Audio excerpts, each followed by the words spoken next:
All right, good afternoon and welcome to the relationship series. I'm your host, Genevieve. Thank you so much for being here, for joining me on your lunch. Thursdays at 12 noon, always a pleasure to be with you. I'm trying a new thing today, so you might see me in full effect in your screen. So if you're just listening, then you might not notice, but if you are watching, then hi, hey, how you doing? Um, Welcome to season number 5 of the relationship series. We have been here all season looking at a few of my favorite John Maxwell books.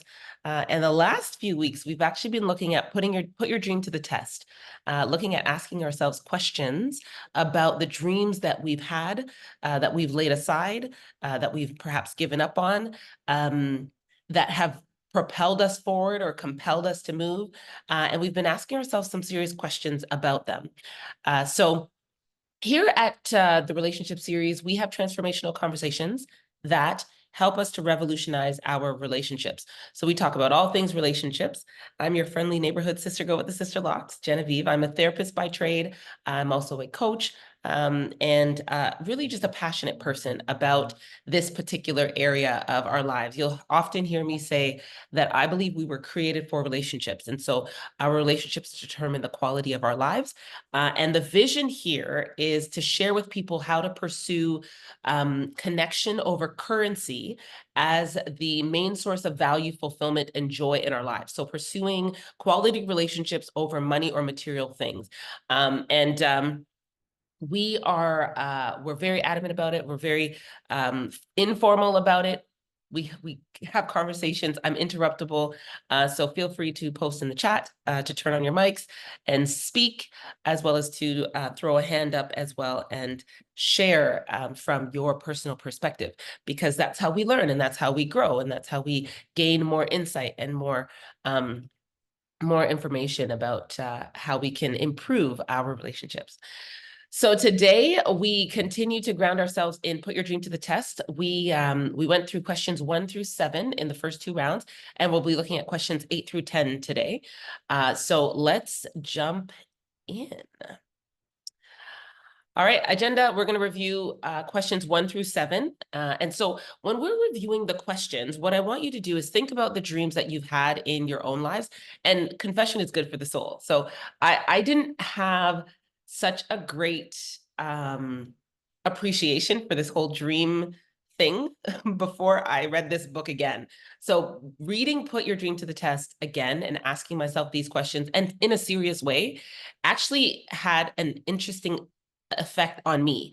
So I generally pursue goals and, growth goals and things like that. But in terms of like dreaming and really revisiting some of the things that I had laid aside, like I realized that there were a number of dreams in my life that I had somehow forgotten about or, threw to the back of my mind, that in some way I think I told myself it won't happen. Like it'll never happen.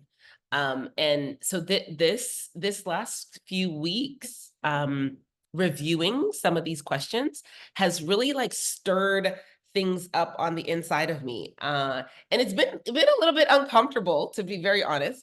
But also enlightening, right? Like there are so many things that we sometimes just we just throw away. I mean, I had a whole, I went back and I looked in the files. I had a whole like plan for a dramatic arts group back in the day. And I had like, I literally had a plan. Like I had written it all down, typed it out. It was in this wonderful little book. Just, showing what I wanted to do, when I wanted to do it. I wanted to do like productions and musicals and dancicals and plays and all these like fancy things. Somebody's screaming out there. And I had this wonderful idea and this great big dream for bringing people together and doing like dramatic arts, doing theater on stages. And I let that go a long time ago. But that's one of the things that came back to me. And a friend of mine, actually, I was talking with a friend of mine and I said, I used to write plays. I used to write musicals.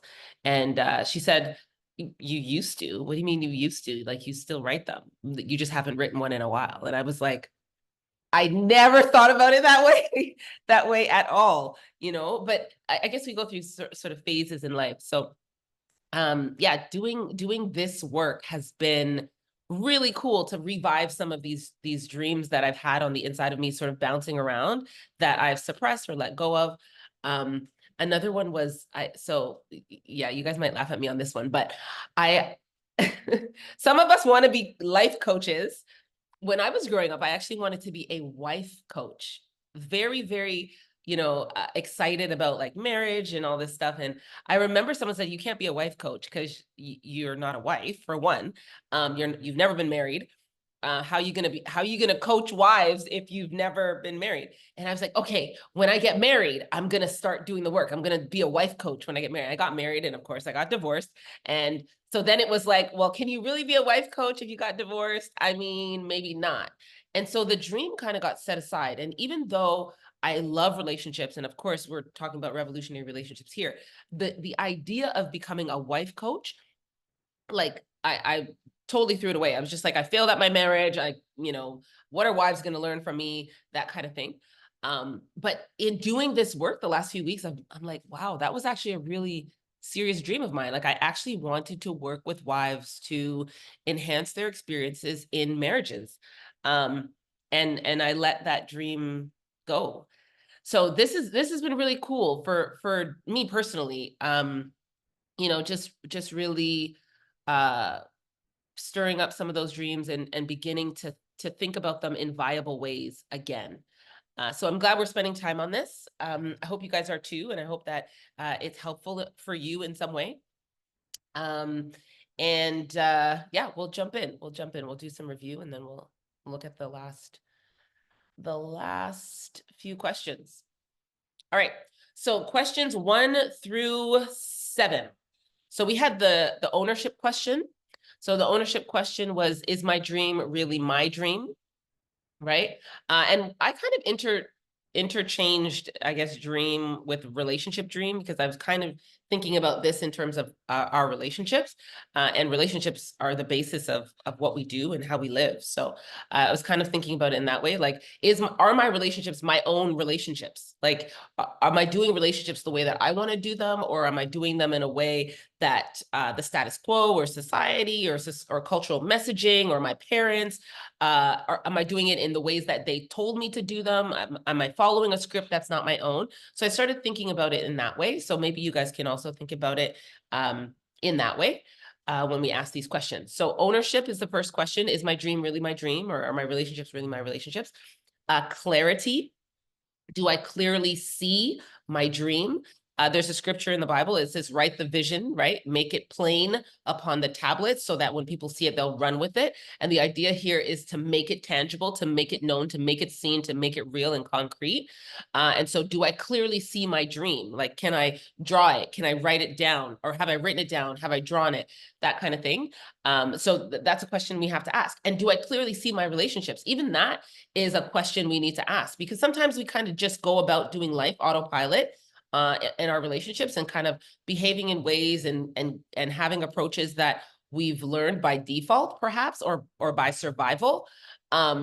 But we don't clearly see, like, hey, I can have relationships that are based on these values, these principles, these approaches, me showing up this way. Like, do I clearly see that? And I sat down on a plane. Actually, I was flying on Monday, and I sat down and I was like, you know what? Let me think. Let me not watch anything on Netflix, because plane time is leisure time, or like not work time for me. Anyways, I know I see people on the plane doing work, but I don't do that.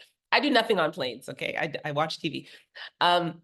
But I thought, let me not watch anything on Netflix. Let me take some like time to just reflect and think, be in my own head. And I started like envisioning, like, what kinds of relationships do I want to have? Do I want to continue to build? What kinds of feelings do I want to have in that space? How do I want to support others? How do I want to discover what my purpose is in other people's lives? Do I clearly see that, especially in the relationships that I have now? Do I know why I'm there? Like, why am I in this person's life? Why am I in this person's space and face? Right? Can I clearly see that? Do I know what my role is? Do I know where they're at right now, what season of life they're in, and what can I do, or how can I stand with them? Where they're at. Like, can I clearly see that? And there were some relationships that I was like, I mean, I've been friends with this person. I've known this person for years and years. I'm talking decades. And I'm like, I don't really clearly see like what it is I'm supposed to be doing in their lives, how it is I'm supposed to be in their lives, and so on. So I did some of that work. So clarity is a really big question for our dreams and visions and hopes for our lives. The reality question is, am I depending on factors within my control to achieve my dreams, or to achieve the kind of relationships I want? So am I depending on factors within my control to achieve my dreams? And that really has to do with looking in the real world, I guess, bringing it from the visualization space, the imagination space into the real world and asking ourselves questions. Am I relying on things that are here, that are now, that are real, in order for me to accomplish my goals? If I have a dream to enjoy and experience open, vulnerable, transparent, authentic relationships with other people, and I am, am I afraid? Am I triggered often? I have, zero emotional regulation. I can't express myself. I don't have words or language to articulate what I'm thinking, feeling, and needing. Like, all of those are areas that require work, right? So am I relying on factors within my control? Yes, in that case you would be, because what's within your control there is to learn and to grow and to develop some of those skills that are required to be in relationship in the way that you want. Am I maybe, and this is actually a real story, because I wanted to be a flight attendant. I love to fly. I love to travel. And I was like, well, why not be a flight attendant? Because I could work for an airline and get discounts on flights and go travel. So this was years ago. And I applied to an airline, and everything was great. Went through all the interview processes and layers and levels and so on. And I got to the last one, and they were like, great, you got the job. You just got to do these next, couple of things. And one of them was actually a physical. I had to take a physical examination. And based on my health and my health conditions, I have a few conditions. They were like, we can't give you the job. Right. And I was like, oh my God, are you serious? You're going to take away my whole dream because I have a health condition. But that's not within my control. It's not, I can't do anything about that. And so I can't do the work that's required because I'm not fit physically to do the work that's required. Right. And so, do I want to do all the great things? Yes. Is that my dream? Yes. But is it within my control? Is it within my capacity? So we have to ask ourselves those serious questions and determine whether or not we're going to renegotiate or, reconfigure our dreams, so that we can achieve them in different ways. Or we're going to let them go and, dream different dreams, right? Like, am I ever going to be a WNBA player? Probably not. Maybe I need to dream a different dream. Maybe I need to, go and, I don't know, coach grade 5 basketball or something, right? So it's just about depending on, factors within our control and being realistic, which kind of sounds counterintuitive because we're dreaming, but we have to, at some point, bring the dream into reality, okay? Okay, passion is number 4. The passion question is, does my dream compel me to follow it? And the passion question as it relates to relationships could be, does my relationship compel me to be in it and to commit to it and to do the work that's required to make it excellent, right? So does my dream compel me to follow it? And that is like, what is going to keep me moving in spite of the adversity or the setbacks, right? So can I keep moving in spite of those setbacks?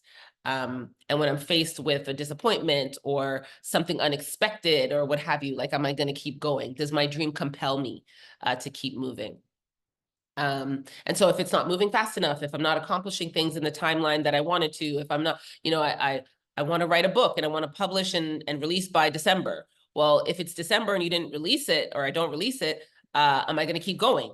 Am I going to, it's okay, I'll do it in January. If I don't do it in January, am I going to keep going? Am I going to keep pushing, right? So does my passion compel me within the dream? 5th question is the pathway question. I think that's a great question as well, because dreams, again, We have to draw them into reality. Do I have a strategy to achieve my dream? And again, if we're talking about relationships, do I have a strategy to develop and cultivate the kinds of relationships that I want in my life, right? If I'm judgy and critical, which I have been, am I doing the work? Do I have a strategy or a plan? Do I have a therapy appointment set up every 2 weeks to process through why I'm so judgy and so critical, so that I can, get past that hindrance, that character trait, and then I can be more open and maybe more patient, or maybe more warm or accepting, or whatever the case is, so that I can be in relationships that I want to be in, the kind of relationships that I want to be in, right? So do I have a strategy to achieve my dream is the pathway question. Number 6 is the people question. So have I included the people that I need to realize my dream? And of course, when we're talking about relationships, we need mentors and we need counselors and, things like that. I had clients call and request couples counseling, and this hasn't happened for years, but they wanted, well, a couple, but not most of them. They wanted premarital counseling. And I was like, oh my goodness, do people still do that? That's amazing. That's awesome. So the people question is, have I included people I need to realize my dream? And if you want to have a better marriage or better friendships or better relationships with your superiors or with your team at work or whatever the case is, or with your parents, with your siblings, with your kids, right? Do you have the people that you need to realize that? Are you reading the books that you need to be reading, or do you have the mentors? Have you connected with consultants? Do you have a therapist, a spiritual director, whoever? Have you included the people that you need? And I had a line of the kind of people that I want: people who inspire me, people who are honest with me, and people whose skills complement mine. I want those kind of people in my life, right? And then the cost question was the last question we touched on last week. And the cost question is a really serious question, because it says, am I willing to pay the price? Am I willing to pay the price for my dream, or for my dream relationship, or whatever the case is? Am I willing to give what's required? And we talked about the different kinds of costs that we might have to pay, right? We might have to, it might cost us time with our family. It might cost us physical, like money. It might cost us hard work. It might cost us lost relationships, right? Maybe renegotiated relationships. We might not be as close with certain people. We might have to find a new tribe. We might get criticism from people that we love and care for, or that love and care for us. Those are all the kinds of costs that we sometimes have to sacrifice when we are pursuing a dream or a certain type of relationship. Certain behaviors are not going to be okay anymore, right? So maybe I showed up this way. Maybe I was a people pleaser. Maybe you were able to take advantage of me before. Maybe I had, really sort of lax or fluid boundaries before. But now I want to have a different kind of experience in relationship with other people. And so I'm reining it in, and I'm saying no. And I am, drawing those boundaries, and I'm calling you now to be taught and to be coached to respond to me and to be in relationship with me in a different way. And so that might be jarring, because people might not really appreciate that. Well, so when you think you've arrived now, so what you think you better than me now, and there might be some of that, but that's a cost. That's a cost for pursuing the things that we truly desire in our lives. So yeah, thinking about the cost. And I remember saying the cost sometimes is just too high, right? So if it's costing us our health, and we are depleted and drained, and mental illness and all that kind of stuff, we have to really think about whether or not the dream is worth it. So all of that stuff we have to think about. And I want us to look at this, just the last one here: the bigger the dream, the higher the cost. And I think when we're talking about the cost question, we have to also look at the benefit, right? So the bigger the dream is likely the bigger the impact. And so we have to look at what we're willing to give up in order for that dream to happen, to be realized, and for that impact to happen. So I hear a lot of people talk about like patterns and cycles within their families, trauma cycles, or patterns of maladaptive behavior or addiction cycles or what have you. And in faith circles or in church circles, I come from evangelical Pentecostal charismatic. So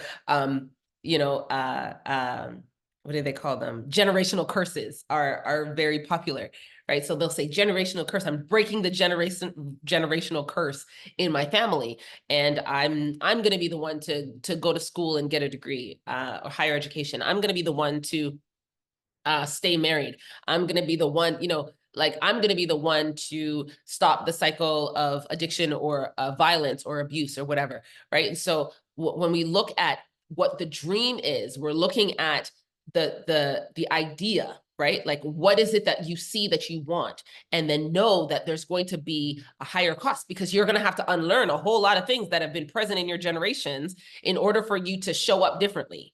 Right? That means you have to go outside the box. You have to be open to like new and different perspectives. And that's uncomfortable. And not only is that uncomfortable, but it's likely going to attract criticism, right? Because of course, you're going to have those who have not been able to breach those barriers and overcome some of the struggles and challenges that they've had to face. So here we are, right? We're like, hey, I want this big dream. And just being able to set our expectations realistically, like the bigger the dream is, the bigger the cost, the higher the cost is gonna be, the more sacrifice we have to forfeit, right? So, I mean, when we're talking about revolutionary relationships, for people that seek connection over currency, there's only one message and there's only one dream, but that's very countercultural, right? So I mean, for me, I don't entertain certain behaviors. I don't entertain certain conversations anymore. I don't entertain trash relationship advice from social media, for sure. That goes against cultivating and building revolutionary relationships, right? And sometimes that also means that I might have to challenge cultural norms and societal norms. Like, you should be like this because you're a Black girl with sister locks. And that's true. It's real. I mean, I get it. Stereotypes and biases and prejudices and all that kind of stuff. It's there.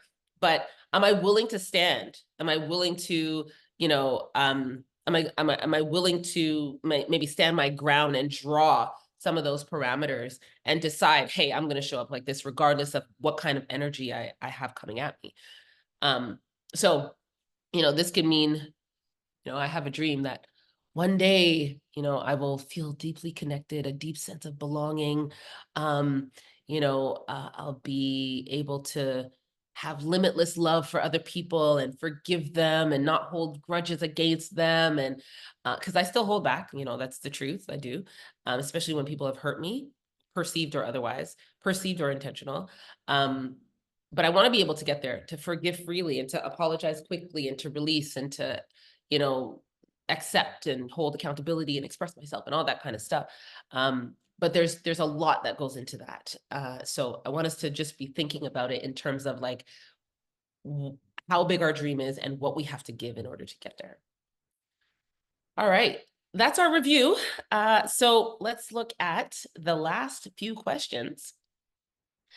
Question number 8. Ooh, this is actually my favorite one. Okay. A couple of weeks ago, I had what's it called? A quote. It was, if you are persistent, you will get what you want. If you are consistent, you will keep what you want. And I loved that quote because it speaks of tenacity. And tenacity is question number 8. Am I moving closer to my dream?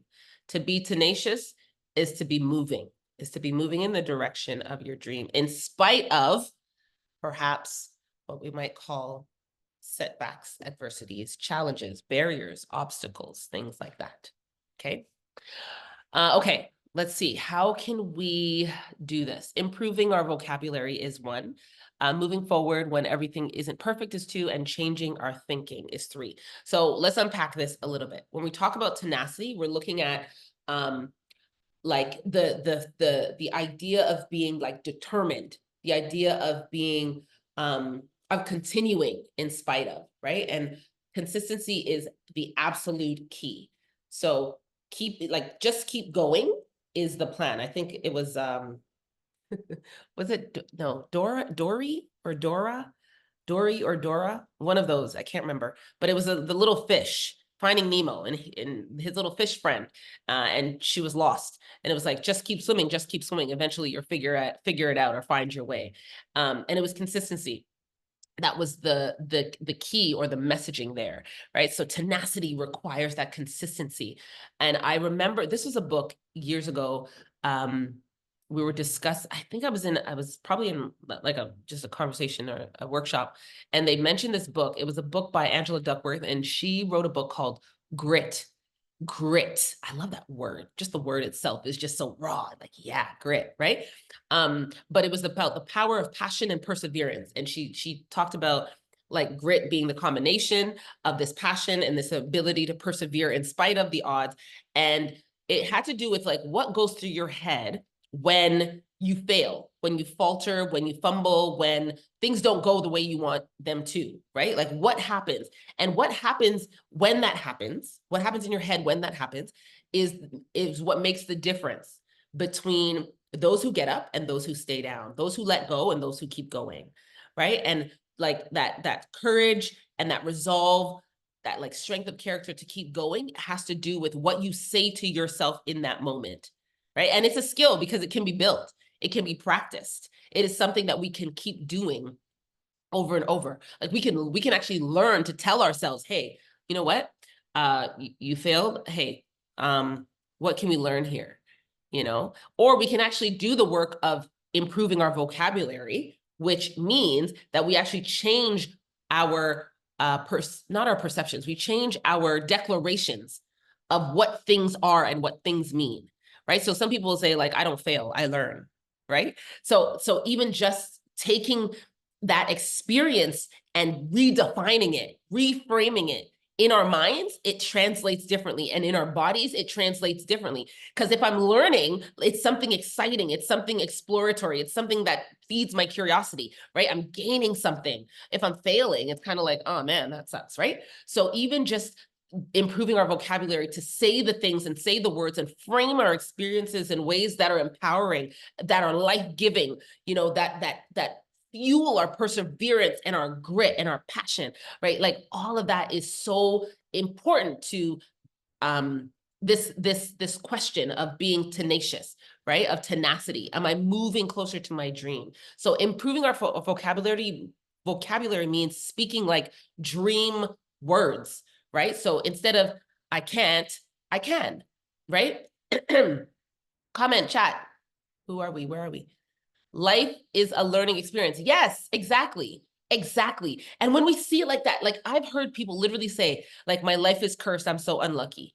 Like, how do you overcome that? How do you come back from that? It's like, well, that's a dead end, right? We're kind of stuck there. There's nothing really that we can do with that. How do we maneuver that? How do we finesse that?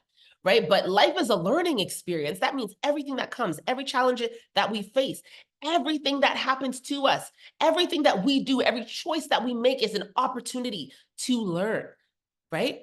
And so that's one framing. So improving our vocabulary really means like speaking dream language, right? I can't remember his name. I can see his face in my head.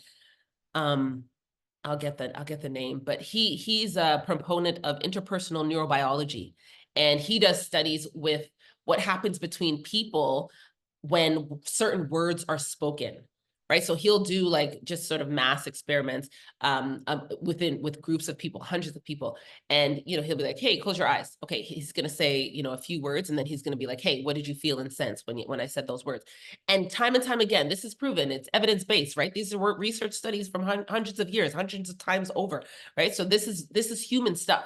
So when you say things like, I can't, when you say things like stop, when you say things like no, right? That hits our brains and our bodies in a particular way, So it makes us feel caged and trapped and stuck when we say things like that. When we use words like yes, go, I can, love, like these kinds of like open, high vibration words and concepts, we actually open up. We actually begin to imagine. We actually begin to do the work of of the resilient work, right? We begin to empower ourselves, strengthen ourselves, come up with creative solutions and ideas.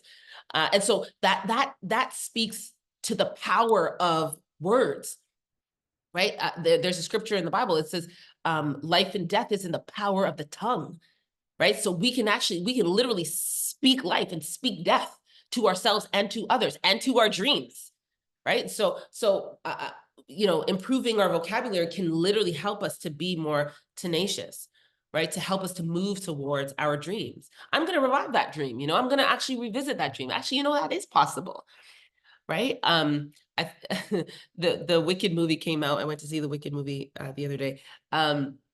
And I know, anyway, there's the song, and everybody probably knows this. If you love musicals and you've gone to see Wicked, the theater musical, then you've heard the song Defying Gravity. But everybody's singing this song now because the movie has come out, and so it's made everything mainstream. And Defying Gravity, we were like, well, you can't defy gravity. Like, hello, because gravity's gravity. It has laws. Like, don't try and fly and jump off a bridge because you're gonna, head down.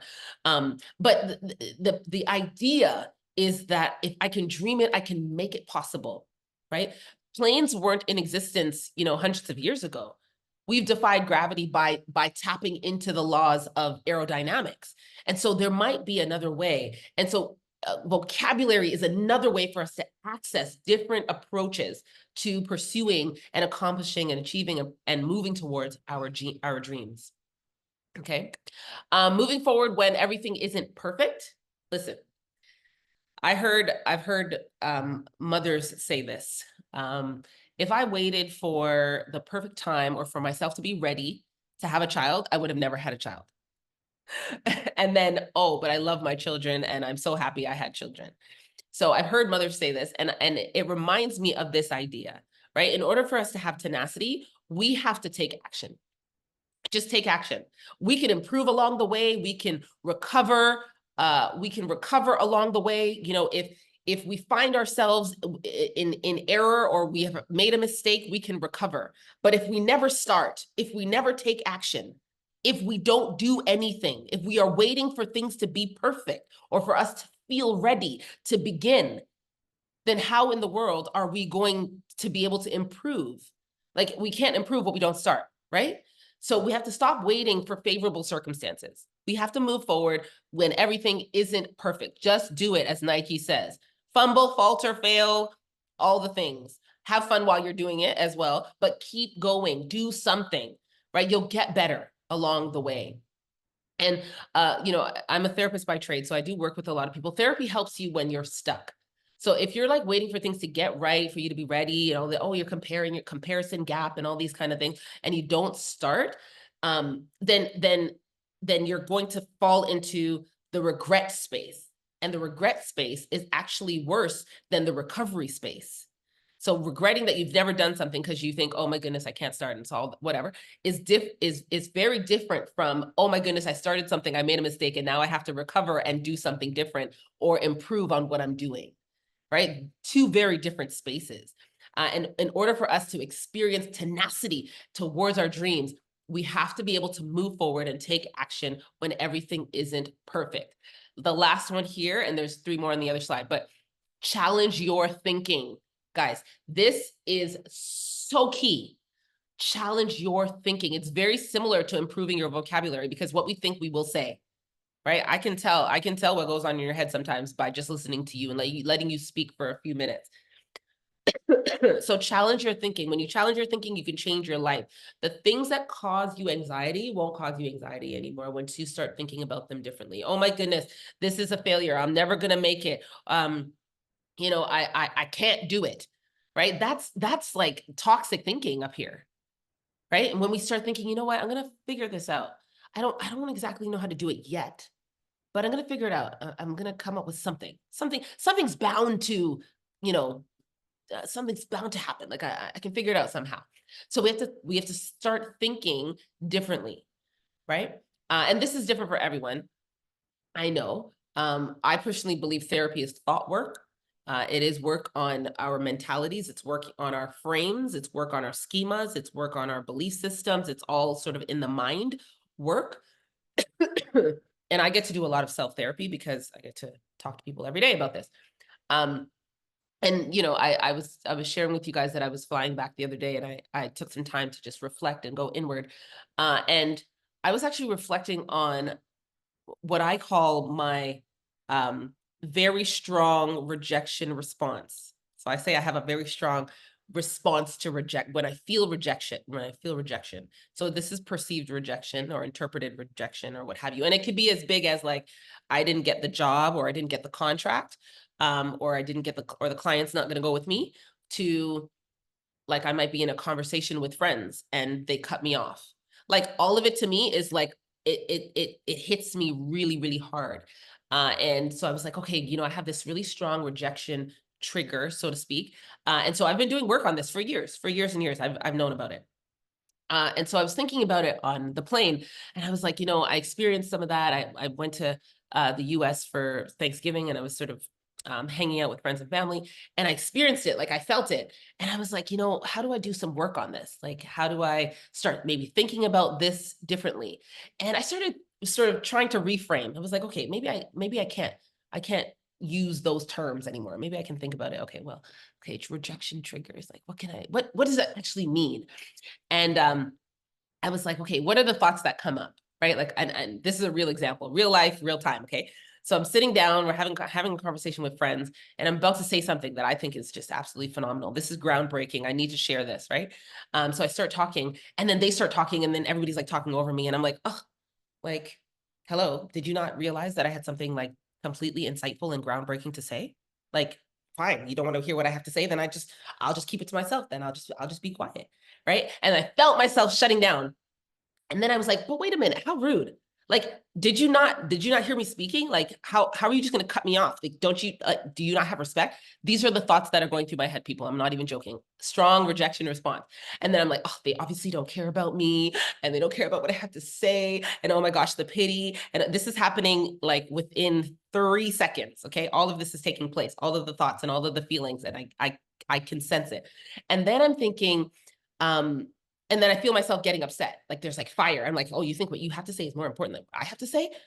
All of this is happening. Okay. And how often do we blame others? Do we vilify others? Or how often do we withhold and shut down without asking ourselves some important questions or doing the work of changing our thinking?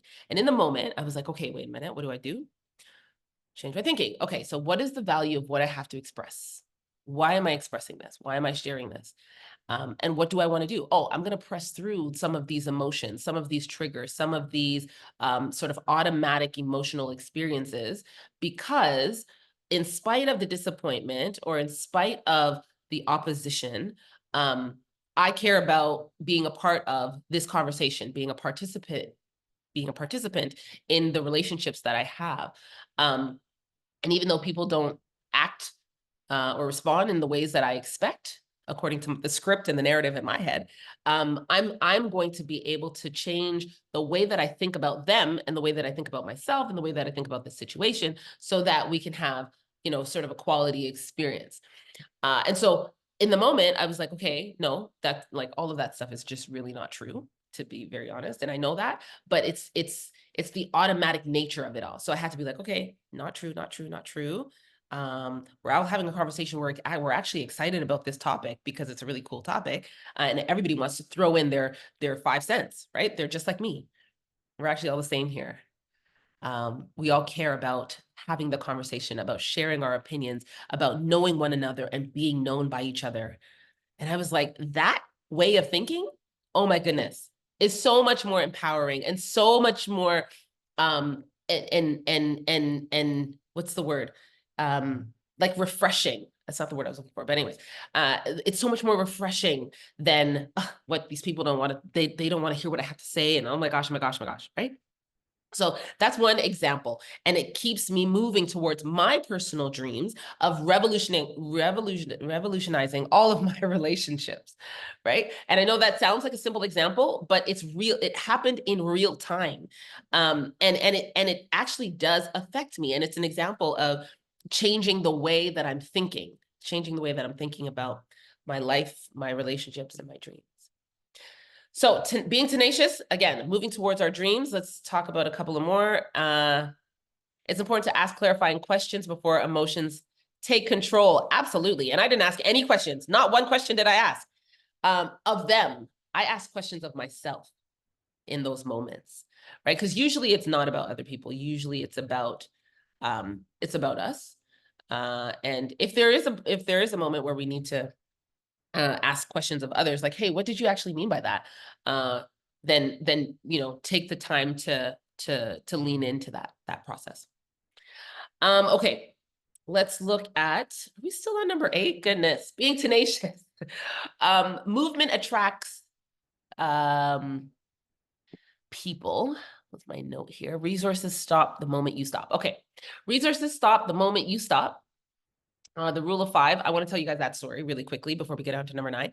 And then when you have exhausted all possibilities, you haven't. So resources stop the moment you stop. This for me was the idea that while we are moving towards a vision, like things come alongside us. But when we stop, like everything else stops, right? So when we need resources or what have you, and we're talking about our vision, we're talking about our dream, then people can connect to that, right? If we're not moving and we're not talking about it and nothing's happening, then nobody knows what's going on, right? People are not just going to come knock on your door, call you and be like, hey, do you have a dream that I can be a part of? Do you need money? Do you need my time? Do you need my resources? Do you need my skill set? Like, people are going to do that, right? So you have to be like talking and sharing and all that kind of stuff. And that equates to movement. And that's the idea of being tenacious, or the idea of tenacity. We're moving towards our dream. The rule of 5 is actually a principle from, I don't know if you guys have heard of Chicken Soup for the Soul. It's a series of books that came out years ago, and they had it just blew up. It was like New York Times bestseller and all this stuff. But nobody knew who they were, and nobody bought their books for like the first 2 to 5 years or something like that. It was like maybe 2 to 3 years. And they had this approach to their I guess their strategy or their pathway to their dream, right? It was the rule of 5. So every day they did 5 things.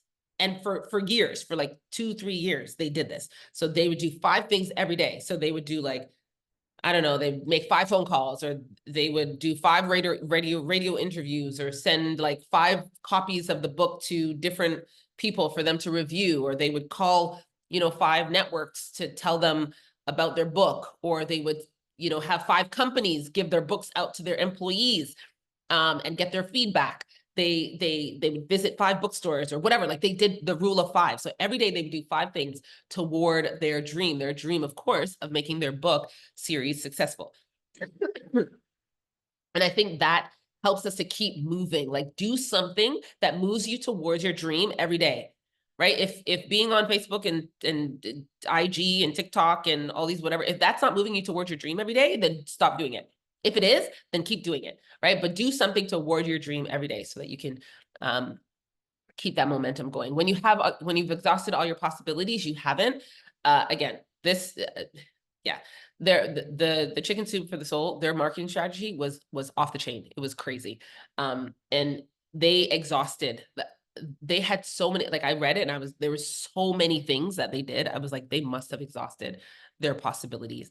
But of course, they probably haven't. They probably didn't. They could probably have gone to different, I don't know, AA meetings, or to different churches, or whatever the case is. I'm sure they didn't hit every single one. But the idea is that we keep going no matter what. And we look for different ways to get our dream accomplished.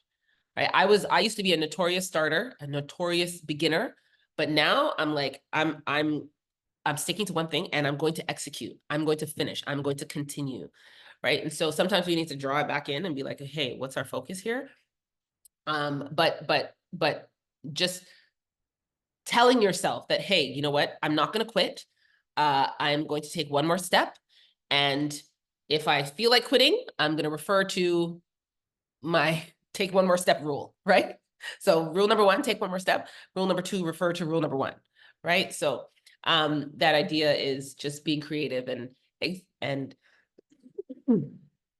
sorry, exploratory in your pursuit of different possibilities and ways to pursue the dream.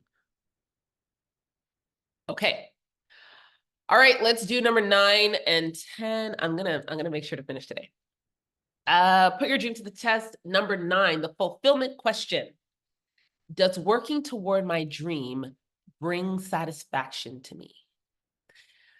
Ooh, yeah. So this is the fulfillment question to me was kind of hard to walk through because I was like, yeah, I think on some level we get caught up in the, I'm going to be happy when, I'm going to be fulfilled when I accomplish this or I do this or I get this. And I've been in that trap. I've been in that sort of spiral before. And even as I was reflecting this week, I was like, am I there? Like, where am I right now in my life? And I can honestly say, like, I feel fulfilled right now. Like, I have a sense of purpose. I don't do things that I don't want to do. And, all that kind of, like, I'm actually happy right now. And part of me was like, man, like, I feel bad for my, like, years ago self who wasn't there. And I remember, like, you know, looking towards an accomplishment and looking towards a future and feeling like, oh, I'm going to be able to get there. I'm finally, when I get this or do this or I arrive or whatever, I'm going to be able to feel this sense of purpose and fulfillment. And I learned, doing therapy, of course, that fulfillment is this, like, it's what I'm doing. It's the journey and not necessarily the arrival or the accomplishment or the destination, right? It's the continued sort of evolution and growth, and perhaps even, you know, um, like, I don't know, maybe the changing of the dream as it evolves, right? It's like, did I think I was going to be doing this 5 years ago? No, I didn't know that. I was like, I'm going to be a therapist. I'm going to be, in the office, like with my pen and my notepad, talking with people about their mental illness. So I think part of the fulfillment piece is me realizing, like, it's about this, like the day to day and how things happen and how things evolve, how things change and transform. Um, and I thought about it, in this term, this sort of appreciation for every step of the journey. And I hadn't realized that I had that appreciation now. But I remember when I didn't have that and I was constantly striving and trying, to find that, to get that, to fill this sort of void that was on the inside of me. So, hey, when it comes to fulfillment, appreciation for every step of the journey, and really changing our mindset to appreciate that. Um, New discoveries, or discovering new things as we go and allowing ourselves or giving ourselves permission to lean into those things, right? Fulfillment is like right now, right? So if you're not fulfilled where you are right now, you'll probably likely not be fulfilled when you get where you're going or get what you get. It'll just be like, I need something else, right? Like, oh, I want to lose 10 pounds. You lose 10 pounds. You're like, oh, I want to lose 10 more. Like, okay, do you, right? It's like, are these growth goals or performance goals or whatever they are, right? But we discover things along the way as we're on our way to some of these goals or dreams or ideas that we have, or to fulfillment. But that sense of, like, contentment, when it comes to our dream, is a really good question. Does the actual working towards it satisfy us, right? This journey, this thing that we're on, the daily steps that we're taking, the daily conversations that we have.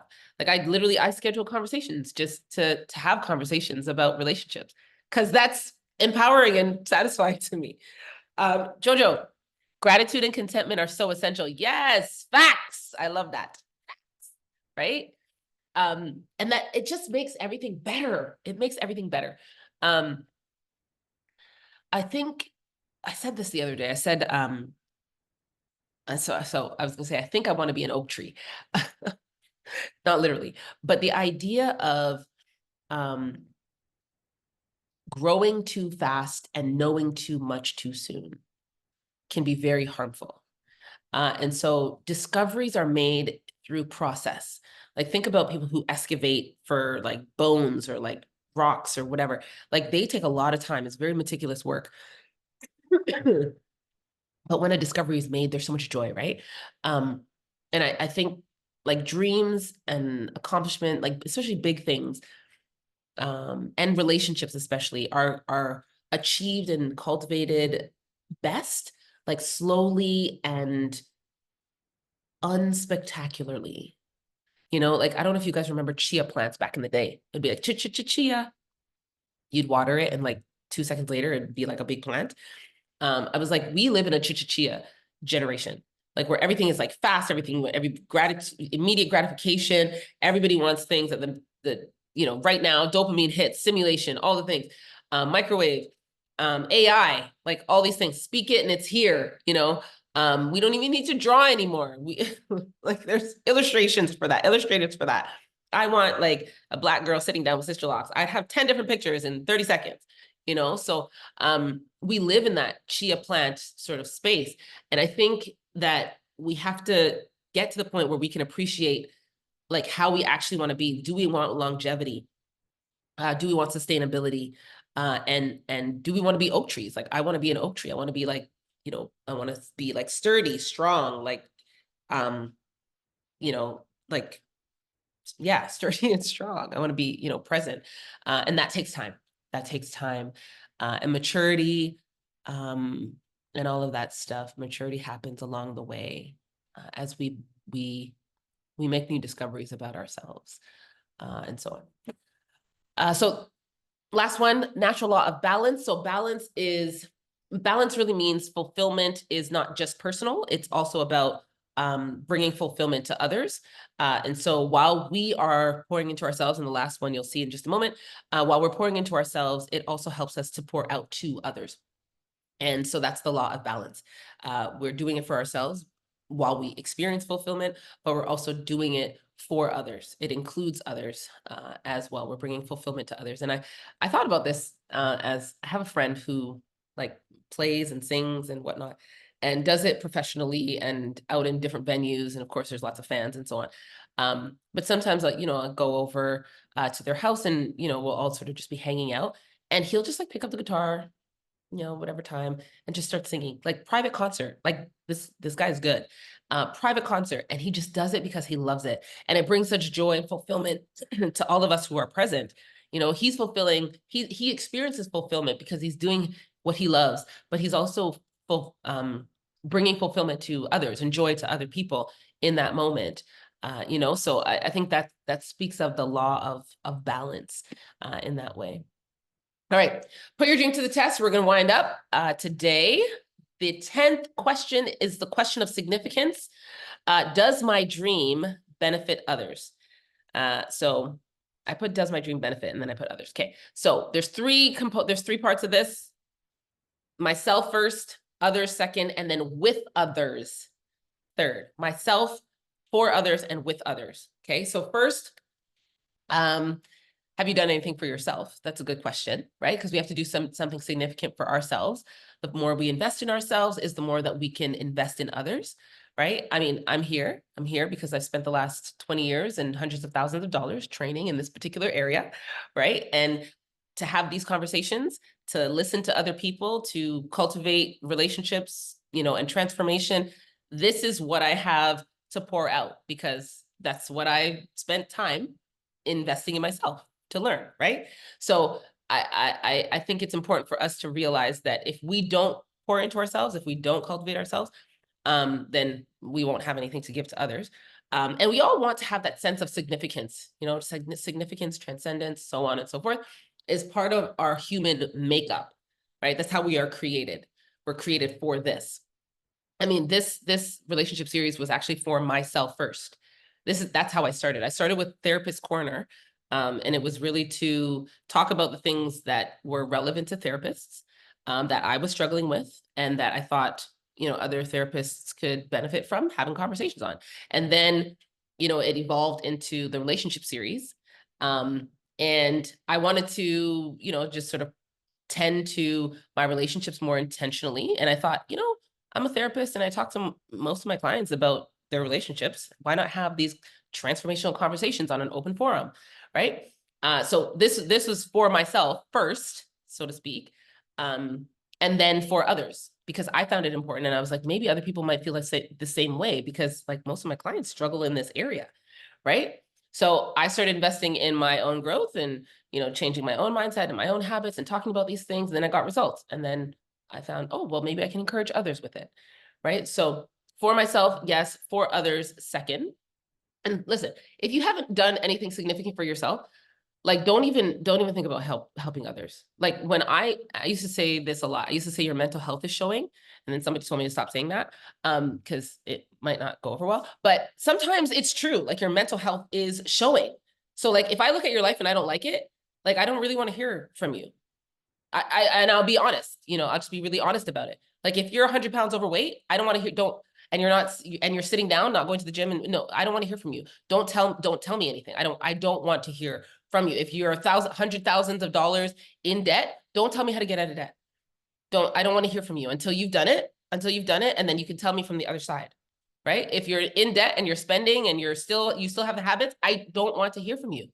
Like, if you're posting on Facebook and you're venting instead of processing at home and regulating your emotions and dealing with your relationships, like, don't tell me about how to deal with my relationships, especially my romantic ones. I don't. It might sound harsh, but I actually don't want to hear from you. You're not the dream, right? So if you haven't done anything significant for yourself, then don't try to do it for other people. Start with yourself, then do it for others. Right? This is how we continued. I realized others could benefit from this, and here we are. I'm investing in me, I'm investing in others, right? And I use the example of the Great American Blind Side every day, right? People who bought into this dream that we can, just pursue things and find happiness. No, well, no. Relationships are the real wealth of life. I found that out.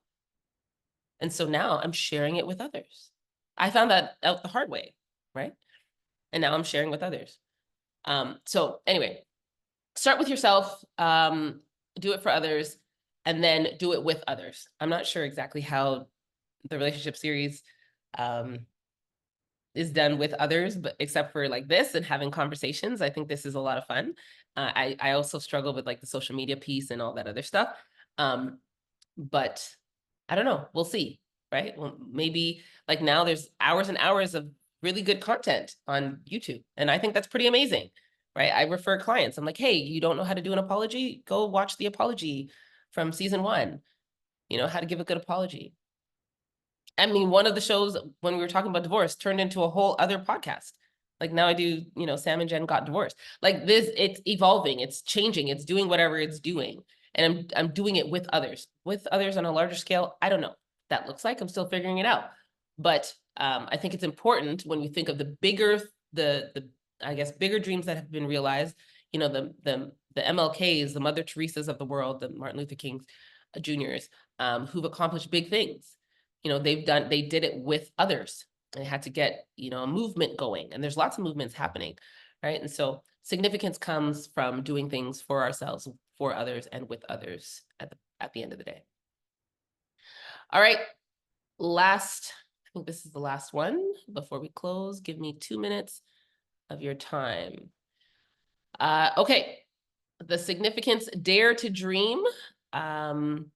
Prepare the dream, dare to dream. Dare to dream means overcoming our fears, because some of us are scared to dream and some of us are scarred to dream. Okay, so get over our fears, but also deal with the traumas that have hindered or been a barrier to us. Prepare the dream. I heard it said once, and it stuck with me. You're not nervous, you're just unprepared. So prepare, get your reps in, get your rehearsals in, do the work, and prepare the dream. Wear the dream. Sorry, wear the dream. This means like getting a visual reminder. I mean, I wear the dream. I have the relationship series on and I have, whatever. Wear the dream means just having a visual reminder, something that can keep you grounded to the dream or attached to the dream so that you don't forget. And so that you don't lose track of it or lose sight of what it actually is, because it can get, distorted sometimes when other people are speaking to you and then you see other things and you're like, oh, maybe it could be this, maybe it could be this, but no, stick to your dream. Remember to stick to your dream.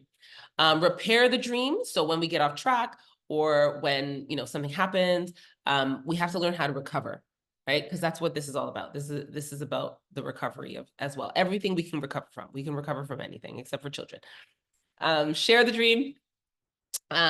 Thank you guys for letting me share the dream with you, right? Because that's what I'm doing here every single week on having, talks about revolutionary relationships, right? So, yeah, thank you guys. And I want you guys to look at the last one, which is the 10 steps toward your relationship dreams or toward your dreams. take ownership. Is my dream really my dream? Have clarity. Do I see clearly, or do I see my dream clearly? Reality. Am I depending on factors within my control to pursue my dreams? Passion. Does my dream compel me to follow it? The pathway question. Do I have a strategy to achieve my dream? The people question. Have I included the people that I need to realize my dream? The cost question, which is, am I willing to pay the price? Ooh, that's a big one for my dream. Tenacity, am I moving closer to my dream? Fulfillment, does working toward my dream bring me satisfaction? And of course, significant, does my dream or relationship benefit me, myself, for others, and with others? So those are the 10 questions you want to ask yourself about your dreams, to put your dream to the test and dream big, to revisit and rekindle some of the dreams that you've had. We'll be doing masterminds next year. I'll give you guys all the information of when that will be. And then next week, we have our season 5 season finale. We'll be looking at extracting some of the gold nuggets of what we talked about this season. And then we're going to sort of wrap it up in a nice package just in time for the holidays, and equip ourselves to lead ourselves in our relationships and to lead ourselves in our lives. So set your expectations accordingly, set your clocks, set your timers, all that good stuff. Thank you guys so much for being here again. And this is a little sneak peek into season 6. We are going to be starting season 6 in January after the holidays. And the lineup is so fire, y'all. We're gonna still be about relationships. There's a couple books that I want to hit, but specifically, because y'all have been asking, we're going to be talking about skills. People have been asking specifically for talks and conversations about romantic relationships, dating, getting back into it after divorce, all that good stuff. So we're going to be looking at the skills, because it all boils down to skills. It's the one thing that sets us apart in our relationships, if we have good relational skills. So it's going to be fire. We're going to be looking at trust. We're going to be looking at building trust in relationships. We're going to be looking at how we build trust. So yeah, a lot of things coming up. Promises or broken promises, gossip, trying to think of the things like our words, what we say, how we say them, tailoring our conversation, building our language. Yeah, there's a lot of things coming up. So I'm excited about it. I hope you guys are excited about it as well. Thank you guys so much again for being here on the relationship series this week. I'm looking forward to being with you guys next week for our season finale just before the holidays. And I want you guys to go out and live revolutionary lives and have revolutionary relationships. Thanks again so much. See you guys next week.